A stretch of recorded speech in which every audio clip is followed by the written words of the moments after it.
Yes, greetings, one and all, and give thanks for joining another episode of Unity and Solidarity TV. I am your host, Bakari Makiru, and I just want to thank you for joining us again to a big and serious discussion that you cannot afford to miss. So please do us a huge favor and share the link and tell your friends and family to log on to Unity and Solidarity TV to be part of this important conversation. Today is Sunday, October 5th, 2025, and we are going to have a conversation with two powerful sisters from the continent about an ambitious agricultural development program.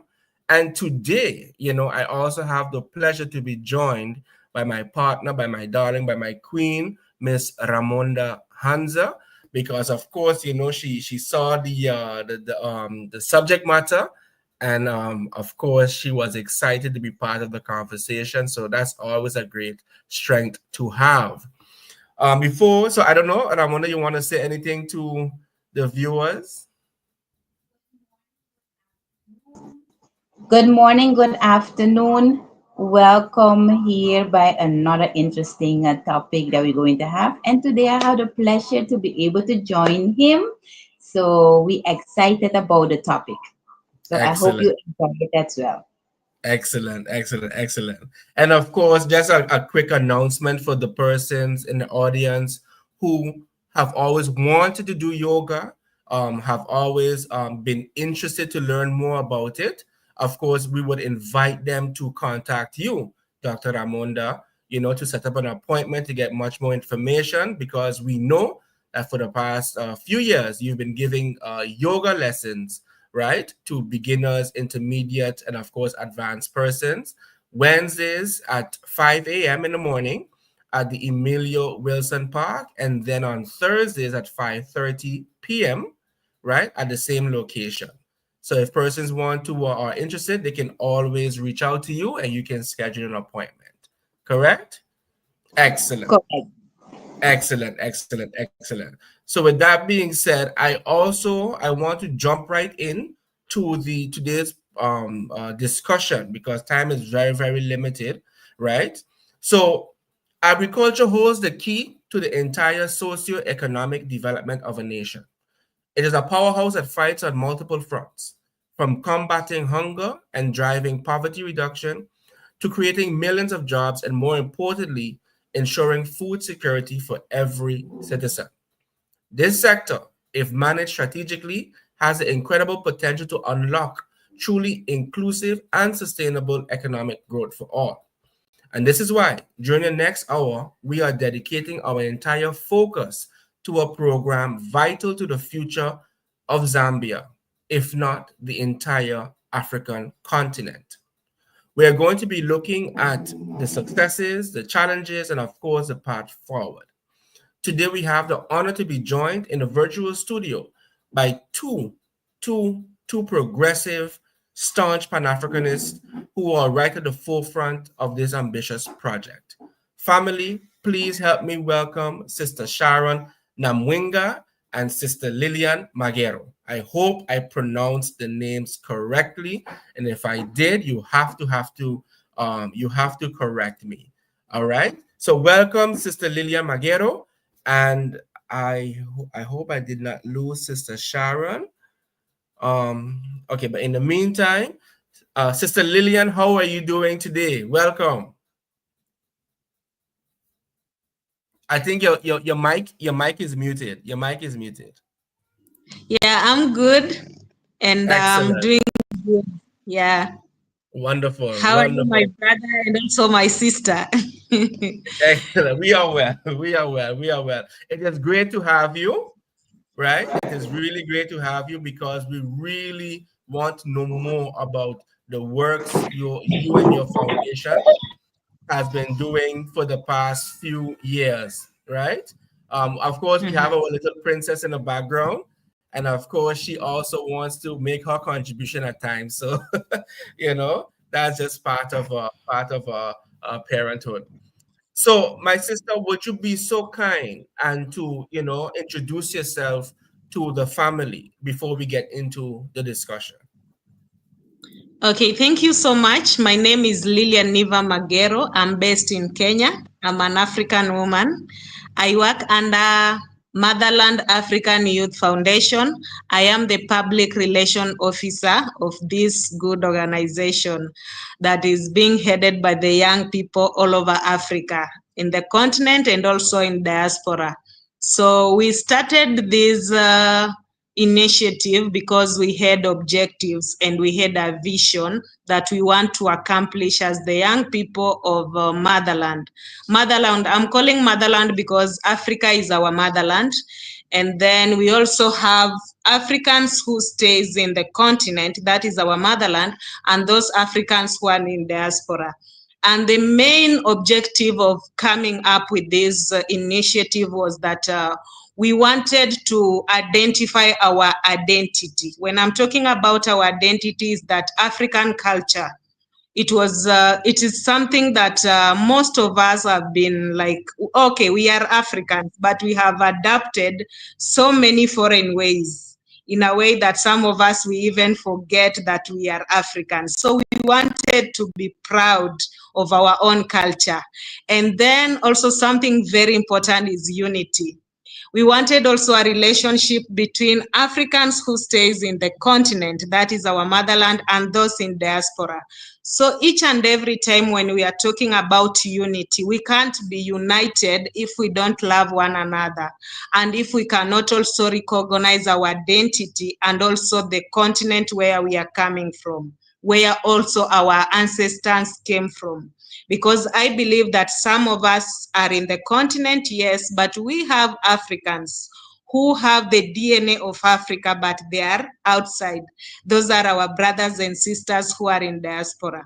So we wanted a situation whereby we can speak one language as Africans. It doesn't matter where somebody is coming from or wherever, because we came to realize that we are all African, yes, but something that is making us maybe be like, I'm from Kenya, I'm from Zambia, South Africa. It's just these boundaries that are really, these are boundaries are the reason why we are like, I'm coming from Kenya, I'm coming from South Africa, but we need just to identify and acknowledge that we are Africans and we need to be proud of our own identity as Africans, wherever you are. And that is the reason why most of the time I just have to appreciate my fellow Africans, those who are in the continent and those who are abroad. You realize that when something is happening even in Kenya, we see our brothers and sisters who are in diasporas, that the same thing is affecting them either directly or indirectly. You'll see them on the street. They are also demanding for our rights. So I'm very happy to be with you, and I'm very happy to speak about the conversation that we are going to have today about agriculture, and I will elaborate more when the right come as we continue with the conversation. I'm very happy and feel at home. Wonderful, wonderful. We are very happy to hear that, And Sister Sharon, I see that you're back. Would you be so kind to introduce yourself to the family, please? Okay, I It think the seems like the network. connection is not so great. Yeah, it could be the network. It could be the network. Okay, I think she's back on. No? Oh boy, she jumped. Okay, no worries. We'll continue, and then we'll ask Sister Sharon to jump in once she returns. All right? So I have a question. So going to the foundation that you have, the Motherland African Youth Foundation. So what is the reason why it was established? The reason why Motherland was established was we wanted something that will make us united as Africans. The main objective was to promote peace and unity in the continent, that is our motherland, and also amongst African people, because we have Africans, as I said, those who are in diaspora and those who are in the continent. And then the second thing I'll talk about is culture. The way I said that our identity is as African is our cultural way of life. And there is a way on how our ancestors used to do things as Africans. And then something else is that we need to empower one another in a way that we Africans at times we drag behind, in a way that we realize that we have challenges in our own continent and also amongst ourselves, we as Africans. And the main challenges that we are having is that even food security, there's a lot that is affecting us even in terms of education. So how can we support one another in terms of economic empowerment? And also how can we empower one another? As in, when I see my brother maybe is lacking food somewhere from my neighborhood, what can I do so that at the end of the day, I make sure that he or she can put food on the table? The same way I can put food on the table is the same way I can support my brother or my sister. The same way you are seeing this project right now is taking place in Zambia. I'm based in Kenya. Which relationship do we have to support one another? I'm here because I understand that my brothers and sisters, when we produce food in Zambia, for instance, like now they have a piece of land, a very good piece of land where they can cultivate food. It doesn't mean that that food, when it's being produced, it will only help people who are in Zambia. This one means that this food, when we get plenty food, it will help us to distribute amongst ourselves within the continent and even outside the continent. And even at times you realize that at times in terms of production or food, you realize that the rate at which maybe we buy food or the amount that we use on purchasing food from one country to another, it differs. So when we have food maybe in Zambia, and we have brothers and sisters also who are in Zambia and they are in need of that food, but I can also contribute something to support them, despite I'm based in Kenya, yes, but I'm showing sisterhood in a way that I understand that there's a problem in Zambia, but doesn't mean that that problem is for Zambian people. It means that there is an African, someone who needs my help. So the little I can, I will support. And at the end of the day, when we collect these resources or whatever we have together, at the end of the day, we realize that is one way also of showing love and also supporting one another. It doesn't matter where someone is coming from, or maybe you need to support only your brother or your sister that you know. Maybe I can only do that for Kenyans. It shows that there's passion and there's love whereby we are supporting one another from one way to another. It doesn't matter where this person is coming from. So when we are talking about economic empowerment, how can we empower our fellow African people so that we don't rely on donation? Each and every time we will be like, we need other people to help us, like we need white people to support us. What can we do as Africans on our own little way to support one another, where it doesn't matter where somebody is? And that is the reason why I normally tell people that when you are an African, either African woman or a man, it means that when you see something happening maybe in DRC Congo, and maybe you are based in Kenya the way I'm based in Kenya, or you are based in US, but something is happening in Africa, that thing should affect you directly or indirectly. The same way you are seeing your sisters, or the same way I've been doing programs where we organize for food and we feed the street boys. So when I see that street boys without food, Am I comfortable eating in my house? And yet my brother, my fellow African, cannot even put a simple cup of tea on the table. So the reason why this program, we are doing it this way, is that we want to support one another in terms of development, in terms of promoting peace, in terms of showing love as brothers and sisters. And I also let my sister Sharon to add on something since she's back online. Thank you. Okay, so I'm sorry I didn't really get the question. My internet here is tripping. What was the question again? So the question was, what was the reason that you started the foundation? Okay, so our reason for starting the foundation is typically about the African liberation. Growing up, we listened to our legends talk about how Africa should be liberated, how Africa should be set free, how we should unite here and there. But then, us growing up, we've come to realize that we are the future they were talking about back then. So the future is in our hands. If we choose not to do anything about changing the status quo, changing the narrative, then definitely we will be one of those people that just allow slavery to just be in our spirits and all. So us starting the foundation was typically about liberation and unity of Africa. Africans were separated, were enslaved because they were they were separated for sure, because there was not unity. That is the reason why people got into slavery in the first place. So we want to change that narrative. It all starts with me and you. We agree. What is the problem that we're all commonly facing?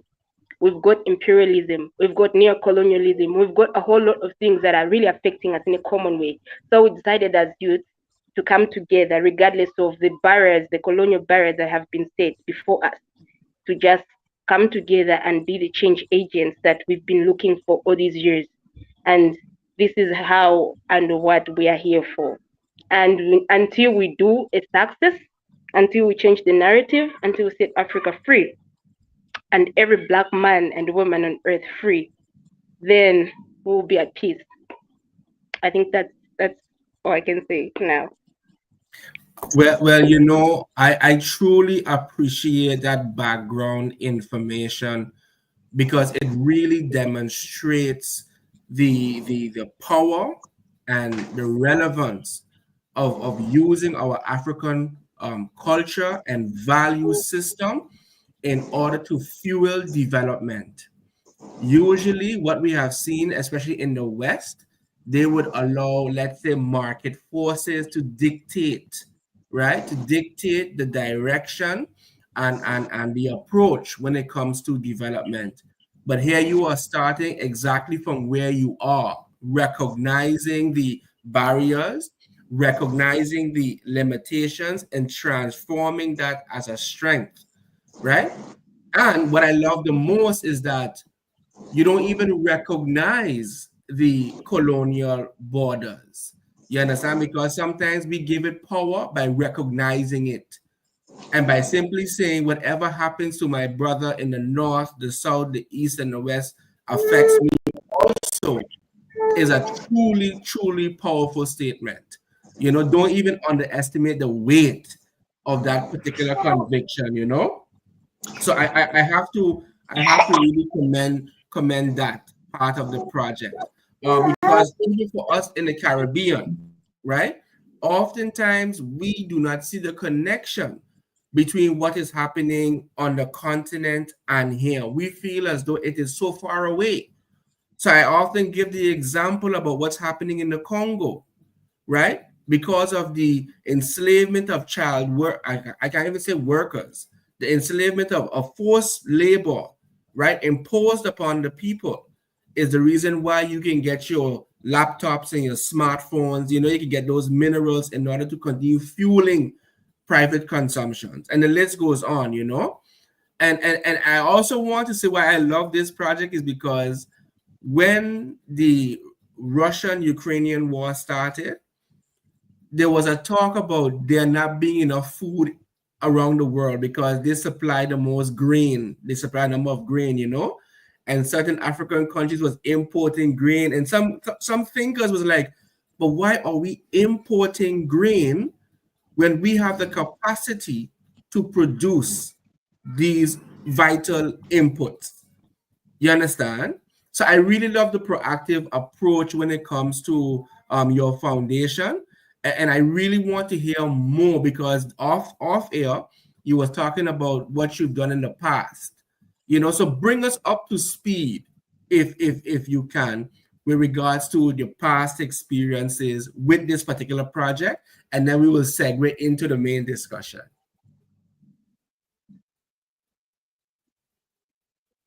Who will get that question? Sharon, you can explain, then I'll come in.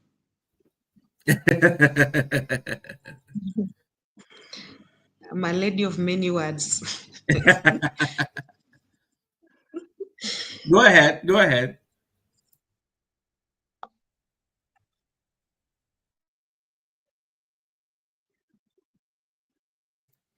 Yes, who's no one? Sharon.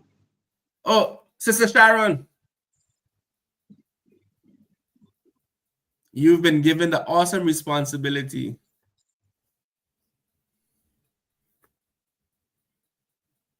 We're not hearing you. Can you hear me now? Yes, we can hear you. We can hear you. Okay, thank you. So with our past experience in this project, I won't say it was smooth. It was really rough, considering the fact that we started from where we were then, from the scratch. We just had about 2 hectares of land then, and then we didn't have any funds, no support. We were actually registered in Zambia on the 8th of November last year. So we just had to contribute as members, secure the land, and also secure some farming inputs. Then we picked it up from there, but it was not easy. It wasn't easy. Because of the very experience that we've undergone, it has given us strength and courage and more reason as to why we should go ahead. Because when we started, we thought it was just about the youth. But then along the way, we came to discover that parents in the communities were attracted to the foundation. Oh. Not just, yes, some traditional leaders like chiefs, they were also attracted to the foundation. So it has really grown over the space of the months that have passed. And we hope for the best this year. We've got more than 1,000 members. Wow. Plus, yes, from different provinces, and all willing to contribute, or let me say to donate more land for agriculture, because we understand that ever since this regime, the regime that we're in came into power, we've been experiencing hunger after hunger. So now that has really opened our eyes and given us real reasons as to why we need to focus on agriculture. And it's not just about feeding our own communities. We've got other people, just like Sister Lillian mentioned, we've got other countries to take care of. It's not just about Zambia. It's not just about me as an individual. It's not just about that widow that we have. It's not just about that person living with disabilities, but it is also about DRC. We need to find means and ways of taking care of those people. I understand we may not stop the war just now, but with the talking, the mobilization, it's about the knowledge, the words, spreading a word, saying something, bringing peace to people's hearts. It all starts from the agriculture where we are. I cannot come to you and talk to you about the peace of African liberation when you're starving, because then anger knows no politics, it knows no person, definitely. So we understand that's the starting point of transformation in every aspect. Yeah. And of your members, when it comes to your members, is it predominantly males, females, youth? Give us an idea of who your membership comprises of. Okay, so our membership comprises of all the ages. I say so because we've got children living with disabilities who are on board through their parents, their guardians. So we've got people living with disabilities, the young and old. We've got widows. We've got widowers. We've got youth. We've got everyone on board because it Okay, takes everyone. Yeah. okay, okay. Sister Lillian, I thought you wanted to say something. Yeah, also to add on that, when we are talking about the members who are on board, you realize that as we started as young people, we also need people who can give us direction. As our Mm, patron is somebody who has very good experience in life. So we need people who can be on board, like people who are more older than us with good experience, more experience to guide us to the right path. Because in most cases, we realize that when people realize that the young people are somewhere or they are forming something, they always have something in their mind. And mm, when you are not very careful as young people, you will lead to the wrong direction. This is a that's right. place where most of the time people will take also advantage. And Yes. also to add on top of that, in terms of agriculture, how things have been through the experience of what we had from Zambia. Right now, we are also coming up with project even in Kenya.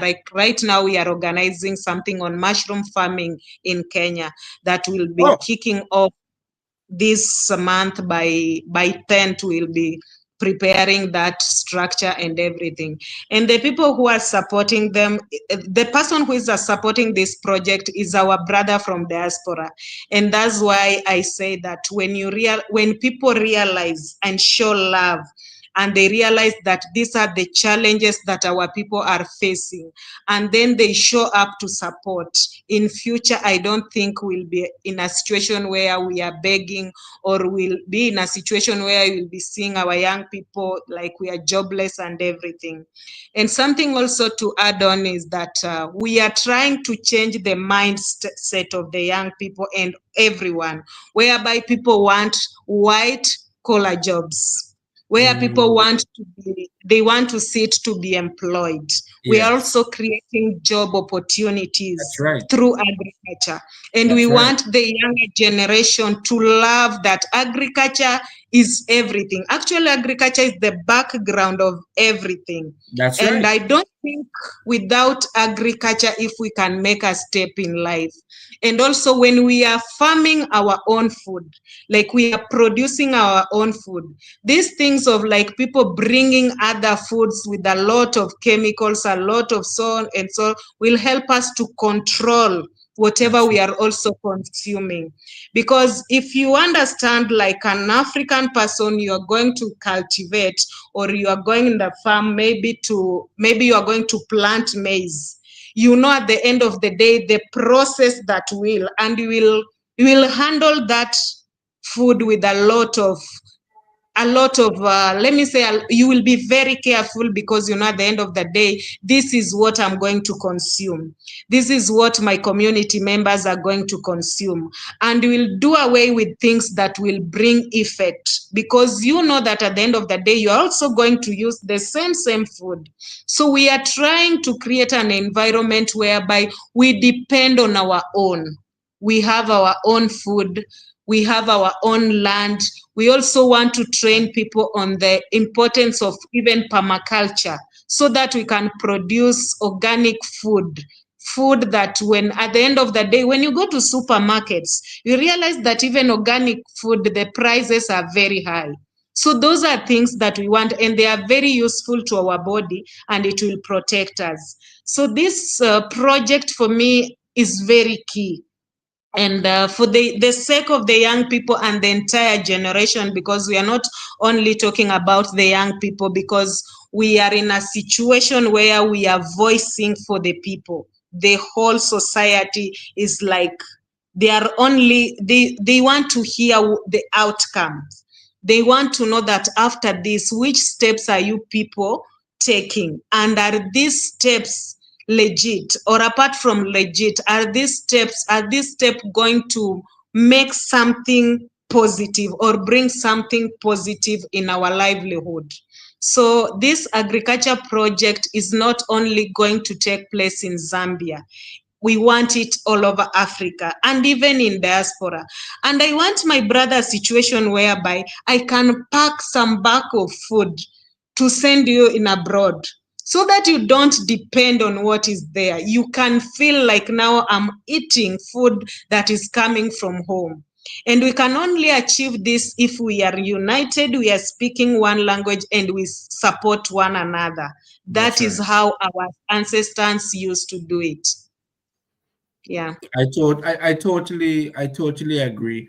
Right now, there's a saying that growing your own food is equivalent to printing your own money. And we have seen in the past how food has been used as a weapon, right, to starve, to how you say, promote diseases and such, because of the chemicals, you know. And more importantly, we also see that climate change is playing a very, very key and crucial role in terms of soil erosion, in terms of the droughts that we are seeing.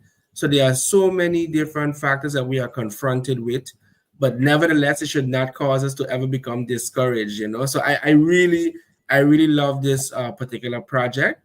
In my research, I learned that when it comes to agriculture in Zambia, right, it has so much potential. However, it doesn't seem as though it's getting enough investment, right, in order to really unlock the potential of this particular sector. So am I to understand then that this is, how you say, one intervention that you are pursuing in order to expand the opportunities in this particular sector? Mhm. Yes, yes. Excellent. Zambia having a whole lot of opportunities in agriculture is a good thing, and it's one thing. And then having what to do with the land is another thing. Of course, Zambia has about 40% of the water bodies, but the whole challenge is um, we've been, for a long time, been conditioned to a dependency syndrome, so to say, Mm, where, yeah, the politicians don't want to let Zambians have things on their own. They want to always yeah. be based. Okay. There's farming inputs. There's always a lot of money pumped in agriculture, but there's always little that is done. There's no accountability whatsoever. Mm, You okay. find that cooperatives deserve to be given about 20, 10 bags, but then they'll get five. And the very Mm, five is shared among us 20 people or 15. Then how do you expect something good to come out of that? So the right. whole situation is we want to do a game change. Yeah. Yeah. Yeah, in my research, I recall reading.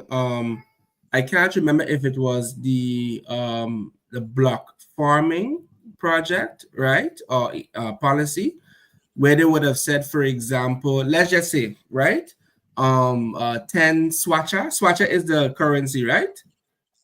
Wacha. Kwacha, yes, right.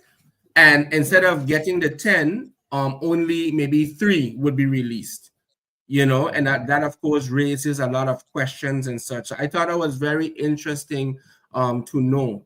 But tell us more, because no, let me pause, because I know my queen had some questions for you also. Go ahead, my dear. Your mic. No, actually, from when Sister Linian was talking about including everybody, not only the youth, the old, from all ages, I was thinking that, and you mentioned something in regards to the youth, that indeed the youth nowadays don't really focus on agriculture. And especially because we're in a culture that instant gratification. However, from the little project that I have been seen going, for example, by us on St. Martin, is that the more you show them what the benefit is, like you said, Sister Lillian, the more they are getting enthusiastic about it and they want to learn, even if it's a little bit here and there, they want to learn about what agriculture is. And if I plant this, you can see them all getting excited when they see a little, what they call it, cucumber, or even the lemongrass, that they can make tea out of it. So indeed, it is to keep on showing them, keep on motivating them, sharing the information, because at the end, the youth are the future, are the future. And then, of course, yes, our age and the older age, we taking care of everybody as well, because they are the present now. But it's indeed important to teach them as well what is the importance of that. Yes, thank you so much for that. And the thing is also, to add to what you just said, it creates a sense of independence, right? It creates a sense of self-determination, because within the realm of agriculture, there are so many different avenues one can explore, right? So, say for example, Sharon just pointed out, some of the challenges, right? And it would be right for to turn those challenges into opportunities. So a spin-off could be more well projects to ensure that the farms are properly irrigated, right? So even during times of drought, they are able to have a constant, supply of water to, to feed the gardens and such. So I think I love that particular approach. And I love what you said, Sister Lillian, when you said that when we grow our own food, we are in control of what goes in it. Over the years, we've seen different reports that suggest that the quality, the nutrient level in the food is deteriorating, because of the soil, because of the climate. And I'll tell you one thing, right? I had the pleasure to visit Ghana in 2016, right? I had the sweetest pineapple that I have ever eaten. All right. Sometimes when you taste the fruit from different parts of the world, it tastes watery, not much flavor. But these pineapples was like this big, right? But it was just packed, right? So I welcome the opportunity, right, to order, to purchase, to import whatever products you guys will be growing in the future, because these type of links is so vital. The continent has so many opportunities. They have a very youthful population. I mean, Kenya alone is a powerhouse. I'm always not to stray a little bit, but I was amazed when I saw the responses to the cuts and such. And as a result of that, people became more involved in the nation building process, whether it was via content creation, whether it was starting organizations, whether it was becoming entrepreneurs. Their creativity really was on display for the whole world. So I really have to commend you all for that. But tell us more about the mushroom project, because I'm very interested about that. So how is that going? Okay, the mushroom project, it's we are organizing it under a certain team. We are a group of people who decided. We have been doing research on mushroom, because where I am coming from, you realize that mushroom is seasonal. In a way, Okay. for us, it normally appear only in the month of April, and that is when you are walking outside, you'll get some mushroom. Then from there, you'll never see it. But you realize that this mushroom is something very important even to our own body. And mushroom is loved, even people love mushroom even from Kenya. I don't know from other parts of the world, but what I know from Kenya, people love mushroom. But we realize that those who produce mushroom, where can we get it? You realize that getting it, it's like trying maybe to, it's very hard. Okay. So we reason we did it in terms of demand. Our Okay. research was based on demand, the demand, and we realized that the demand is very high, but those who produce, they are very low. So that is the reason why we decided that, apart from me as an individual, Lillian, I love mushrooms so much, but getting mushroom is very hard. Even when right now, when I go to the market, I'll never see mushroom. Oh. There are just specific supermarket where you can get mushroom at a very high cost. So we wanted a situation whereby we want to train the community members also on how to grow mushroom. And Okay. apart from training them, we want them also to get a source of income through that. Yes. Because Yes. when you realize that the demand of something is very high, and then the production, those who produce the same commodity, they are very little, you can understand the gaps that are in between. So we want to fill the gap. And apart from filling that gap, we want also to people to understand, all the community members and even the world to understand that there is something we can do without waiting for the government. There is just something we can do our own research in the community and see where we have a gap. We come up with proper mitigation and then we do it. Then people will just realize that we are doing it because we are very innovative. The young people are very innovative. At times we only miss people who guide us and support us. At times we may have ideas, but implementing something is a problem because maybe of 1, 2, 3 that is required in terms of resources, manpower, and other things. But something that made this thing to be possible and to work, the community members are ready to offer free labor. So you can see in terms of paying the workers, that is zero cost.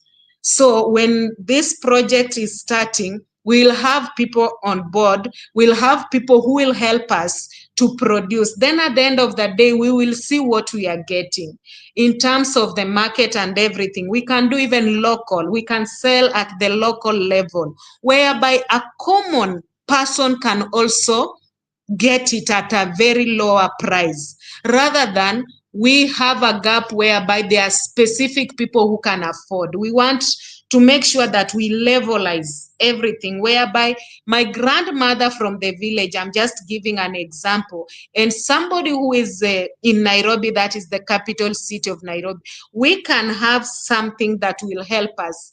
We can get food at the same cost, and it will help us, all of us.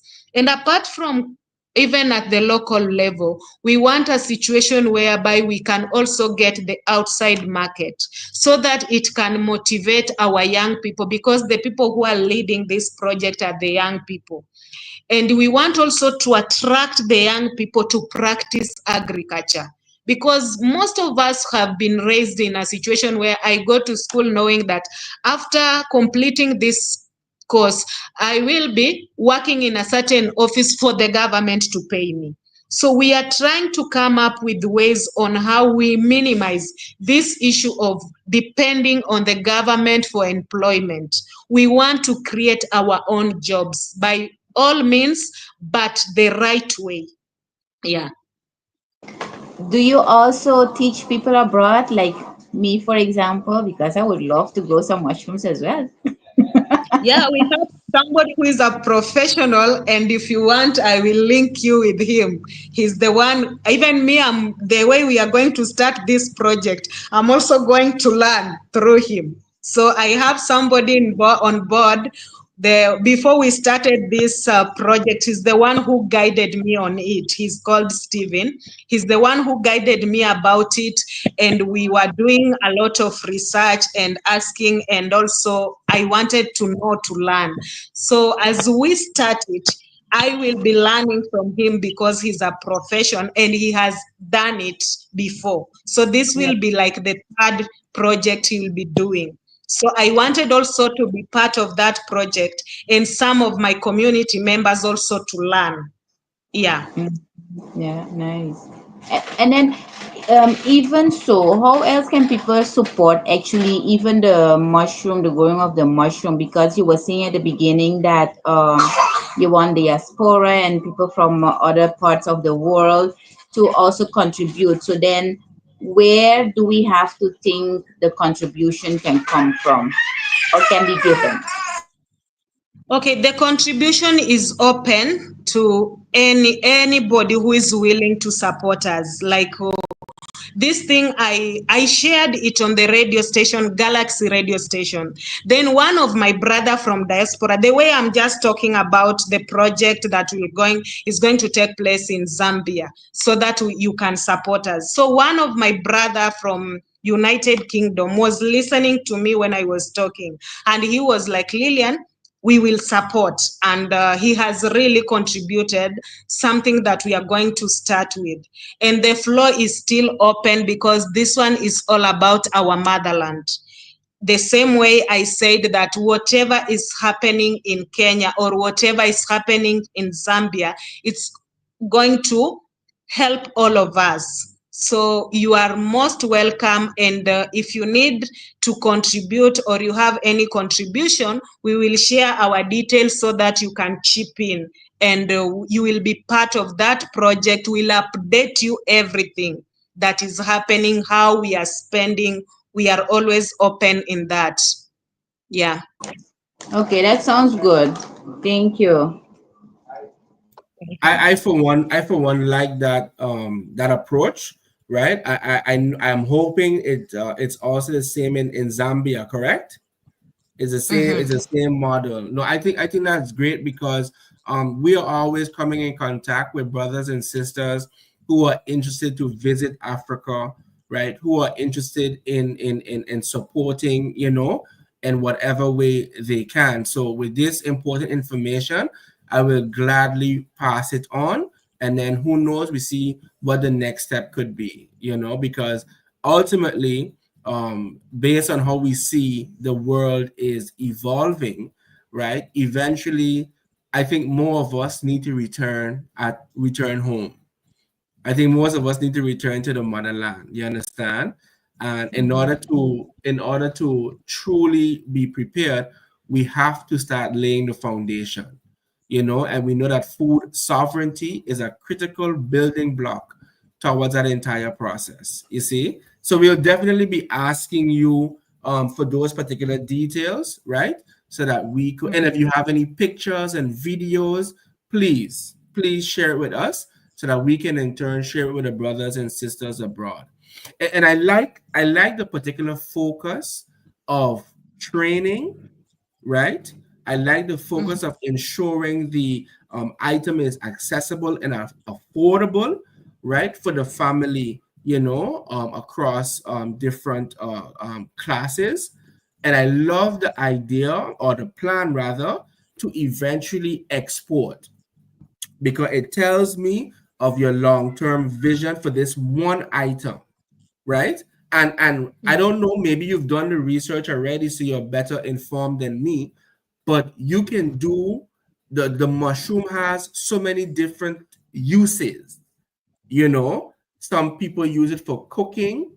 Some persons are saying that it can be a replacement for meat for those of us who are vegetarian. There's right now a big trend where they are making coffee, right, from particular mushrooms.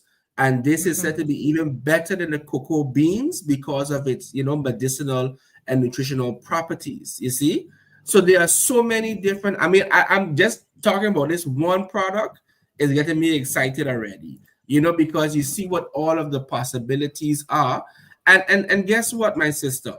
Even for those who want to have an office job, guess what?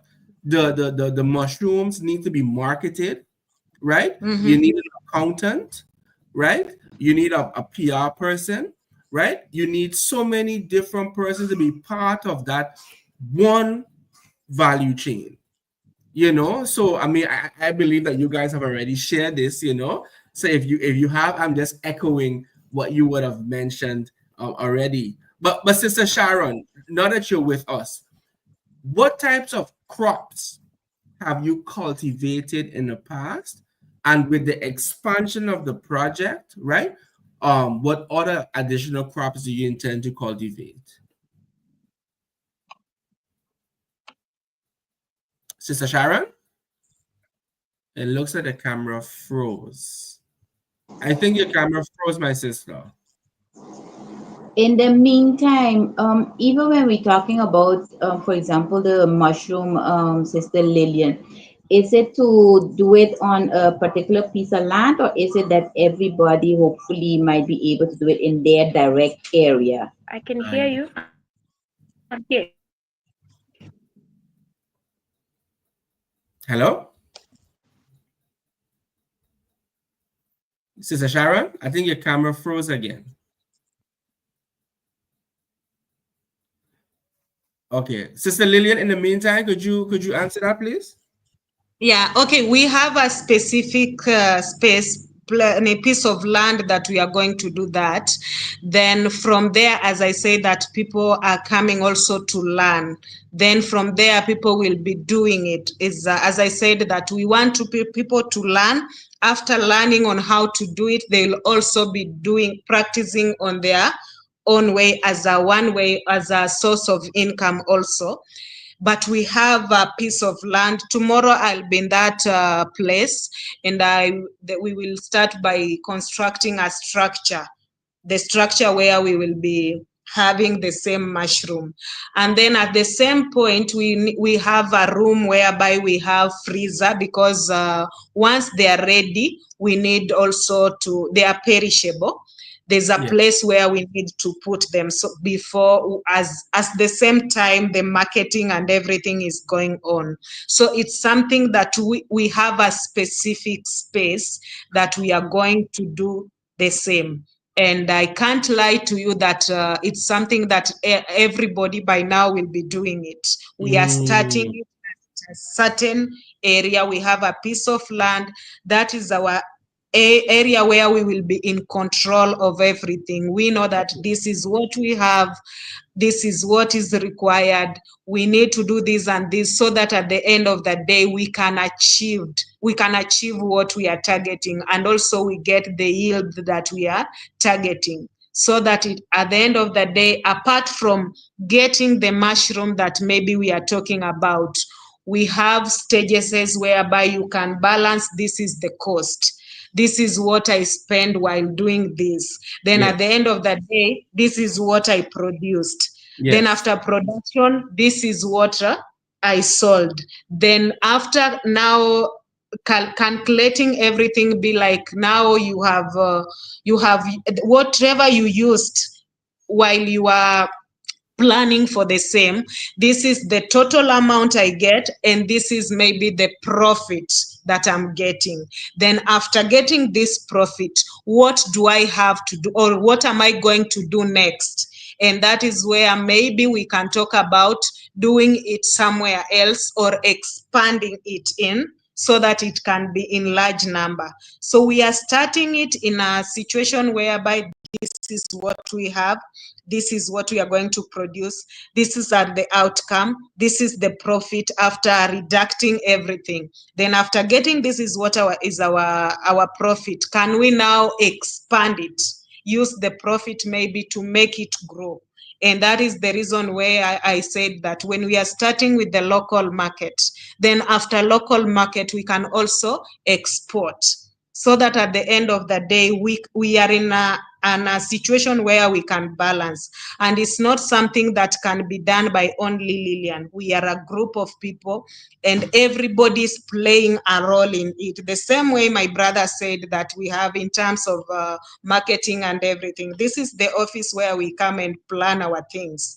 Then that is the place whereby at the end of the day, like you can see, people are working. This is Stephen I was talking about. He's the one in charge of mushroom and everything. So when we come here, we discuss on what we want to do. If it is in terms of maybe contribution, this is the amount that we have, and maybe we are lacking something. What can we do so that at the end of the day we can add something? As Motherland, what can we do? Because we have a group of members under Motherland. People do contribution in a way that this is what, now the way we are now requesting you to support our project in Zambia. There are people also who have contributed, the members. But now we realize that what we have is not enough. We need to resource, we need to request you people to support us so that whatever we have in our bucket, we can add with whatever you are adding us so that we can produce something. It's not a situation where we just sit and be like, we are requesting you people to support us and we are doing nothing. That is not in our table. Yeah.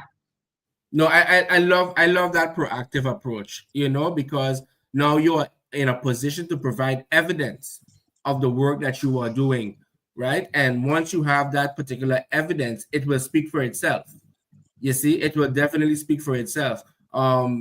Just thinking about it just has me a bit excited, because right at home we are also on the verge of continuing our project when it comes to food sovereignty.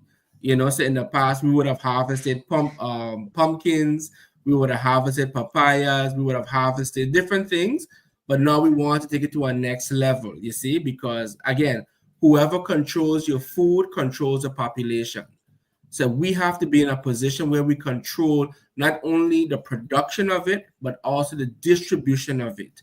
You see, because I am sure there are a number of eager markets, a number of eager brothers and sisters who are more than willing to partner with your organizations in order to achieve the desired results, So as I said, we're definitely going to have more in-depth conversations, because I would love to see like the pictures and the videos and to understand the environment a little better, you see, if that's possible, right? Yeah, very possible. And yes, good. So Sister Sharon, are you there?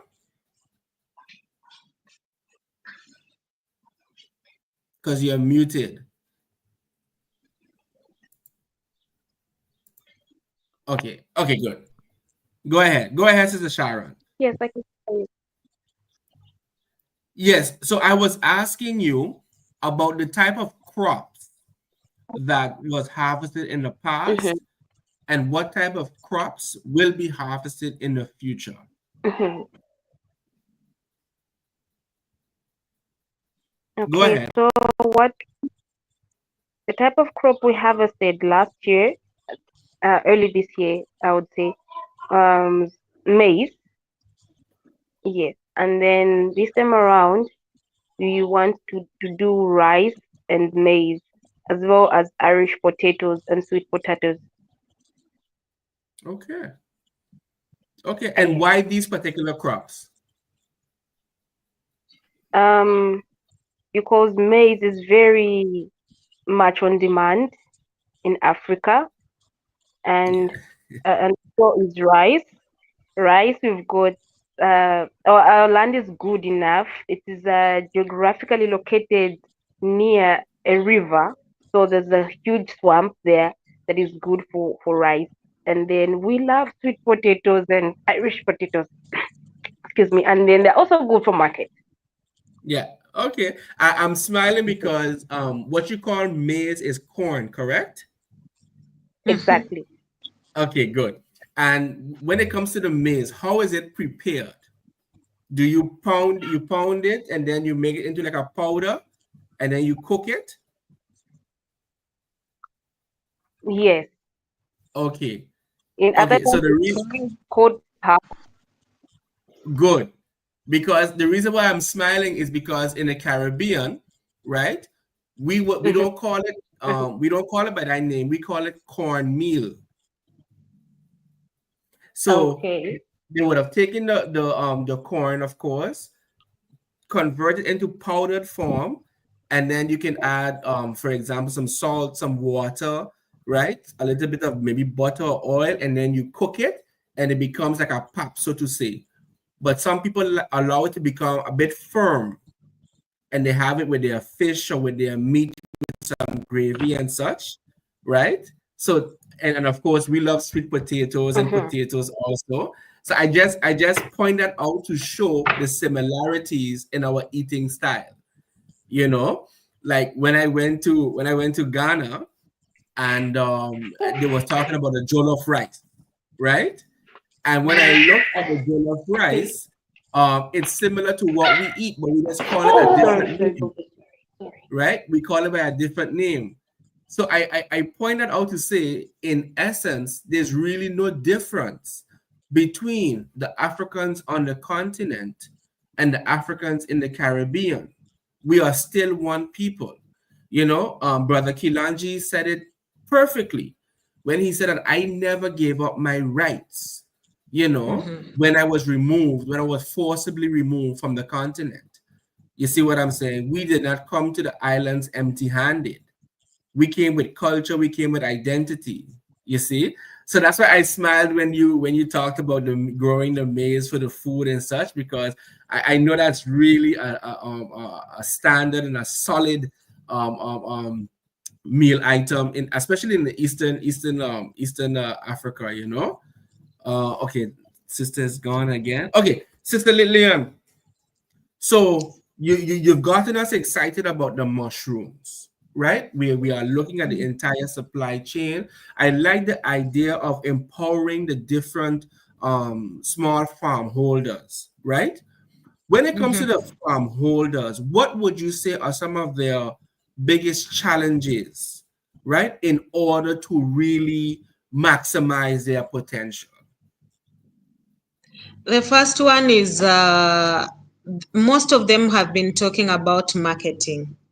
Marketing. And you realize that when it comes to marketing, like in the whole country or continent, it's being controlled by the government in most cases, because we have what we call constitution and everything that guides everything in terms of agriculture and other productions. And another thing that affect them is capital. Most of them will Mm, tell you that people wish to do something. The same way there is a very large piece of land in Zambia, but now the land is there. But now, can we cultivate the land with our own hands? We yeah. don't have any resources. Tools. We don't Yeah. have anything. As much as we have ideas, yes, this is what we want. We plan. But Yeah. now when it comes to implementation, we have shortage of things that will limit us to go several steps.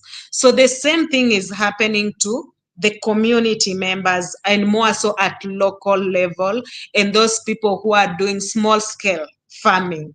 We have people who do large scale farming, but now my focus is in these small scale farmers. Okay. These people, they are experiencing a lot of challenges. And you see the way Sharon, my sister, is talking about maize. Maize is the staple food in Kenya. For me, in Kenya, if I don't see a meal, we call it ugali. Yeah, I'm telling ugali. you, it's Yeah, yeah. like now I'm sleeping without food. So when you tell a Kenyan person about ugali, she or he will smile, because that is the staple food in Yes. our country, and everybody love maize. There's a time where there was people were on the street because of unga. I think you heard about it. People were demonstrating with on the street because there were no enough sugar, any flour on there were no Mm, there was no maize, enough maize production in the country. So when we mm, have farmers, and we can also help them understand, because some people do farming but they don't know, they just go and plant because other people are planting. We need also to teach them. It's called, we call it when we are calling a community dialogue, for example, yes, we yes. want to have a conversation with the community people. That is the only chance whereby we can address this issue. How Mm, what can you do in a piece of land so that you can get good production, so that you can harvest food that is also healthy to even the consumers. Those are the gaps that most of the time our community members lack, and we need mm, also to enlighten them. We need also to teach them on how they do it, because at times we assume that all of us will go to school. But as much as all of us we go to school, there are things that are very basic that we don't have any idea about it. I'm very sure there is a professor somewhere who is in charge of maybe business, but may not understand what is required in the farm. He may not understand maybe what should be done for you maybe to start something on that farm.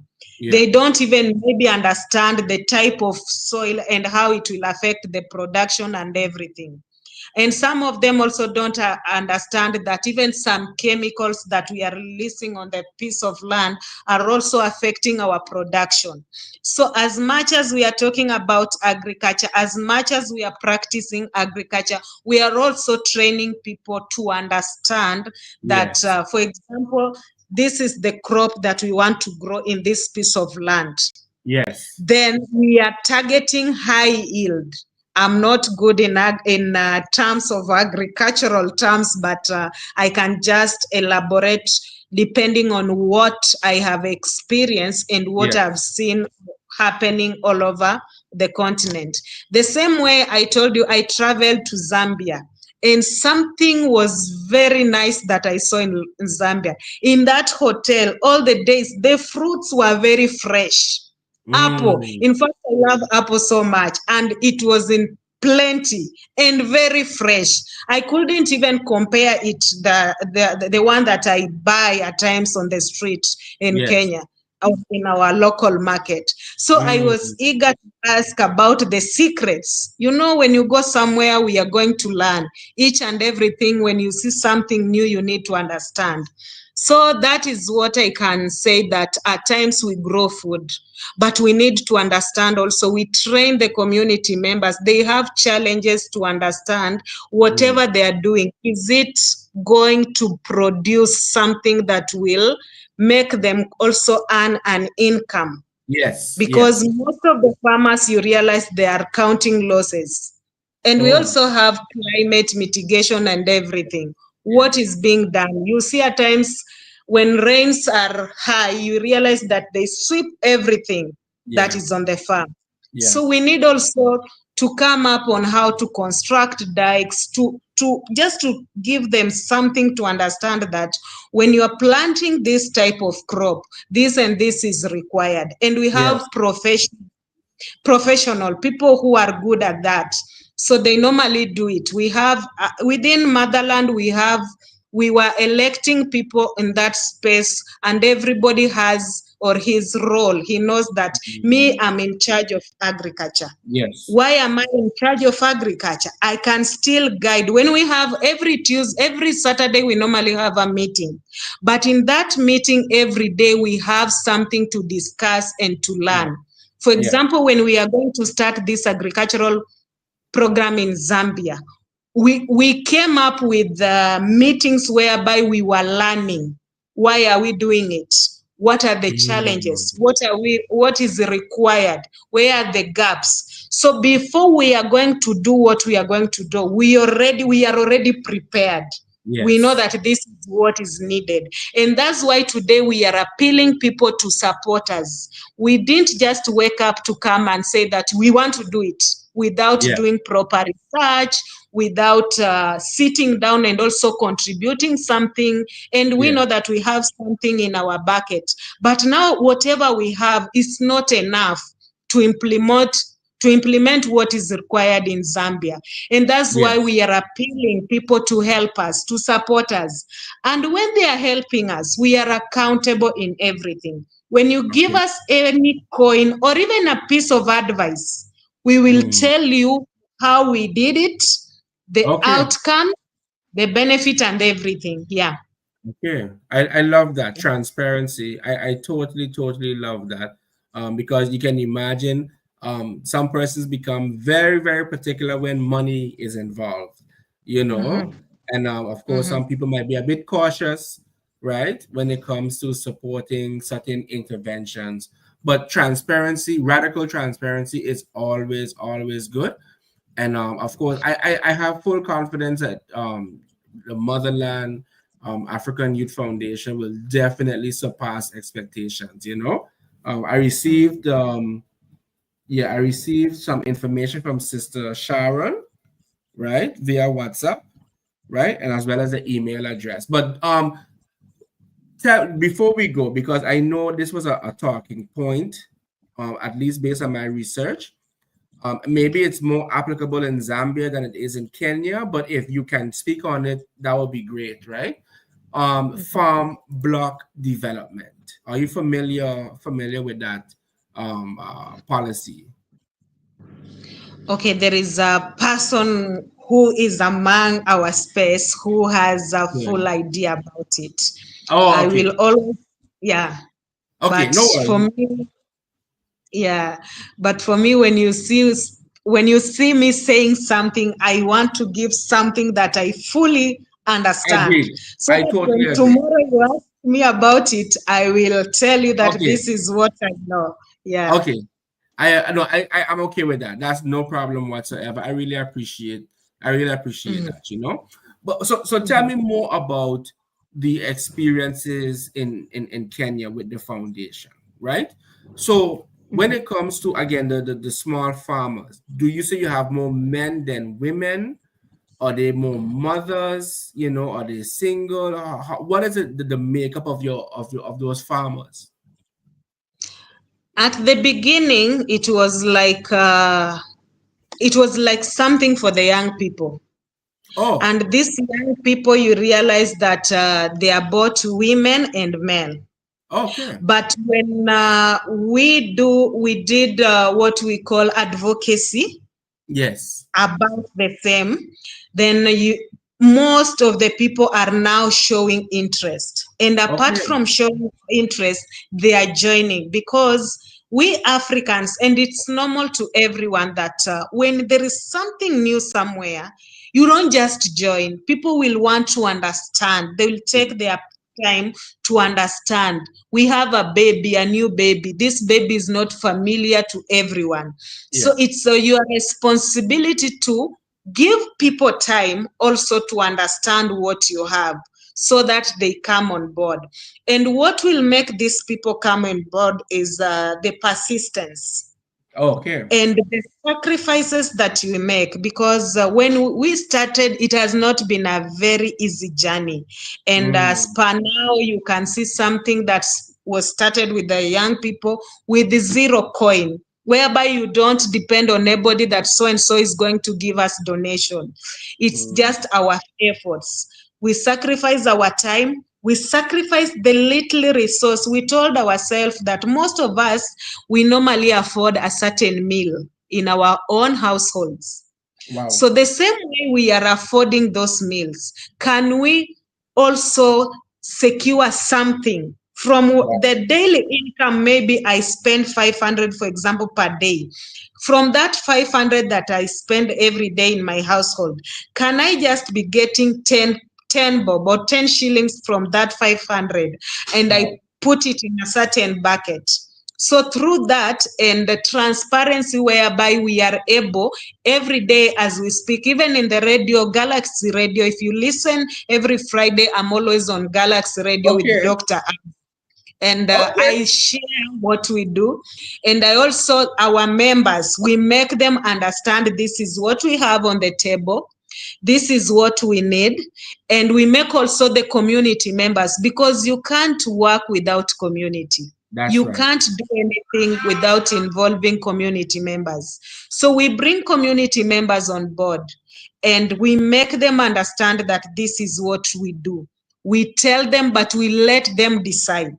So Yes. in most cases, after doing this, you'll realize that most of them, they show interest and they join us.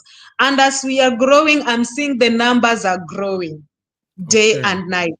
But when we started, I can tell you, my brother, for free, that it was not easy, and we didn't know that we can even maintain a certain number. But by Oh, grace of God, we are very grateful that we are moving on well. And I would also welcome you and my dear sister to be part of us, so that anything we do, you can be the gatekeeper of our African people also who are in caliber, huh? Yeah, so that you can be also updating them that this is what we are having. You are part of it and you are also proud of it. And those people can also see that indeed our brothers are doing this and this, because there's nothing to hide about it. And they can also, one day, I believe that Africa, we have something called African Union. It Yes, started with an individual by sacrificing. And that's I true. believe that Motherland African Youth Foundation, it's something that after some few years, we will be leaving a legacy in Africa. We are That's not right. just here to do one or three things. We are here to achieve our mission. We Africans, the mission of African people. Whereby tomorrow, if I'm no longer around, or if my generation to come will be proud, will be reading about Lillian Magero. So I'm Mm. very conscious to do my things on the right way so that Yes, I leave behind a positive legacy. That that's right. is my mission. Because I was raised up with a man, an African, a true African man who is very principled. And he Mm. always wants things to be put black and white. So the Okay, same legacy I learned from my father, I want also my generations to come. And not only my generation, the African generation, they will copy what I left behind. And they can also adapt it when I do it in the right way. that's And right. something also to add on that, I always talk about Ibrahim Traore. I love that man so much, the president of Burkina Faso. You can see what is happening in that land. In a period of 2 years, there's Yes, a very big change in that land. And our aim as we do things, this is somebody we are borrowing from, because the things he's doing, they are for the African people, and that's right. everybody is proud of him. He's a Yes, legend. He's a man to be celebrated. So Motherland African Youth Foundation, we are Pan-African, who have a vision to bring a positive change in Africa and also outside Africa, because we have our brothers and sisters who are also outside the Africa. yes, We want to leave a good legacy, but this one can only be achieved if we come up with things that we solve problems that are affecting us. And that's one right. of them is agriculture. We need to encourage our people to practice agriculture.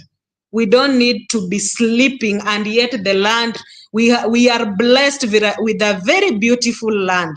So we That's right. need to make that land to be very productive and very useful to all African people. Yeah, That's right. And I would even add that if we don't do it, then we cannot complain when others do it and then mhm, charge exorbitant prices for produce that we could have done ourselves. You know? exactly. And the more we depend on others to do for us, is the more our skill set erodes. We would have forgotten what it takes, right, to organize our community. We would have forgotten what it takes to properly manage our country and so forth and so on, because we continue to outsource, those important responsibilities to others. But I am truly inspired by what I am hearing. Is there a Facebook page? Are you guys on social media? And if so, Yeah, please share it with us if you can.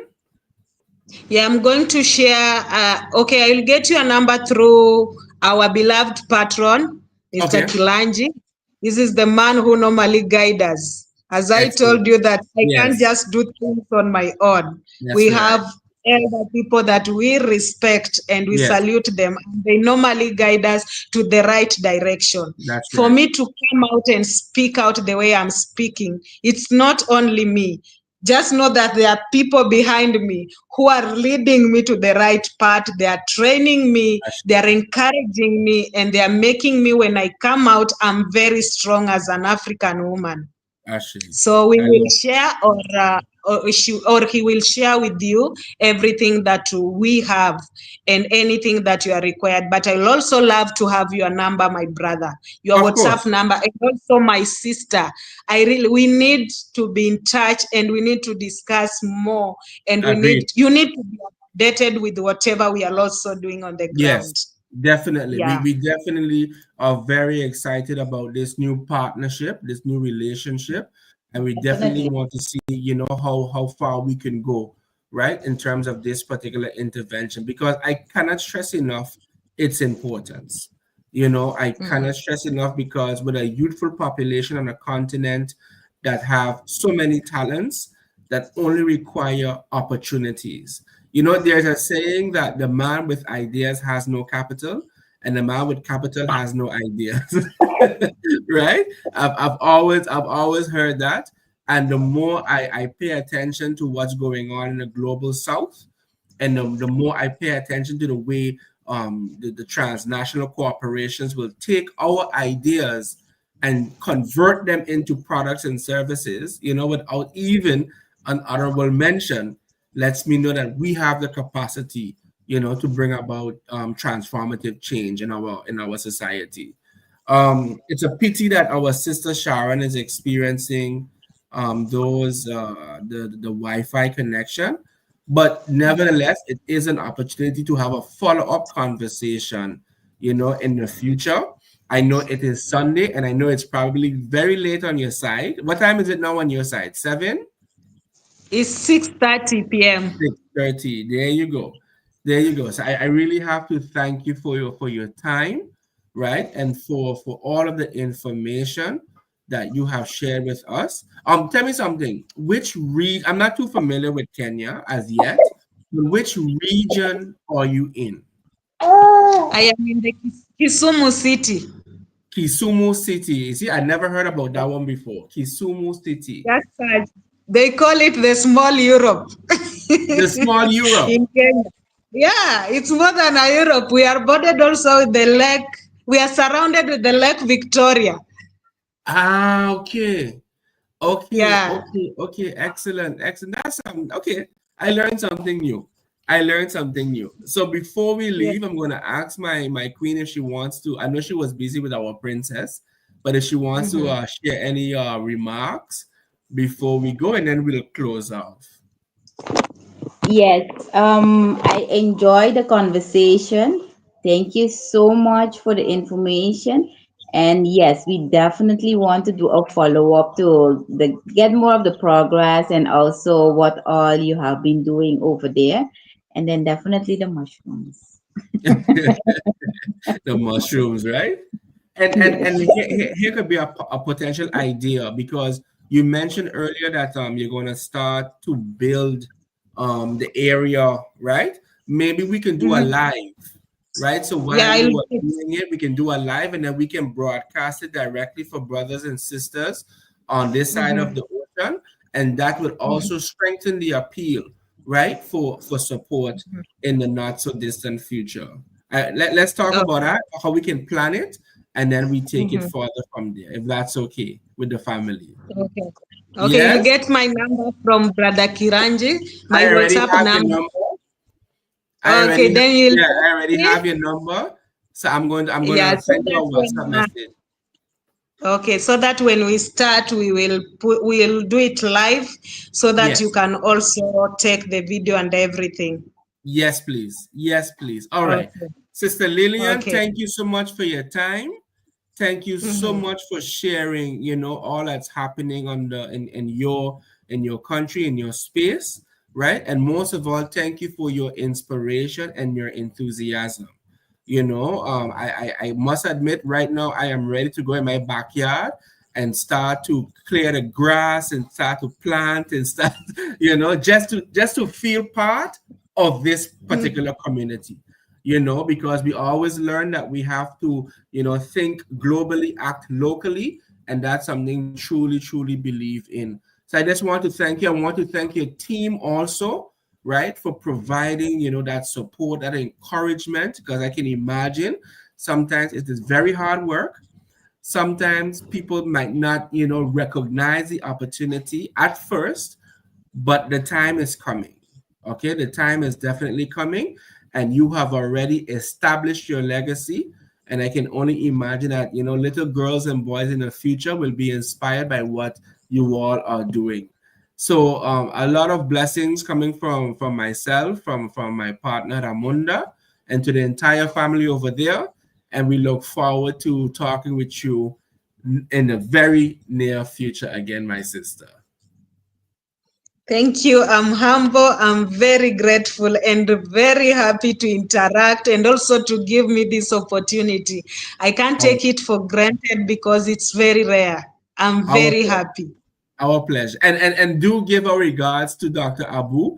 I lived in England for a period of 8 months, and I would tune in to, you know, their program religiously on Sundays. At the time, it was on Sundays, you know, but Mhm. religiously we would tune in. I always appreciated their analysis and their perspectives, you know, and their thought provoking subject matters at times, you know. So please convey, you know, our deepest appreciation and respect to Dr. Abu and his team at Galaxy FM. All right. All So right. Thank family, you. all right, family, thank you so much for tuning in. Right. We do hope that you enjoyed today's conversation. And of course, we will Yeah. definitely be asking our sisters to return to update us, you know, as to what's happening on the ground when it comes to this big and ambitious project. From all of us here at Unity and Solidarity TV, we wish you a pleasant week further, and we look forward to hosting you, to discussing with you another time. All right, all the best, and I leave you in the words of the most honorable, right, and excellent Papa Marcus Mosiah Garvey. Up, ye mighty race, you can accomplish what you will. One God, one aim, one destiny. Wow. Wow.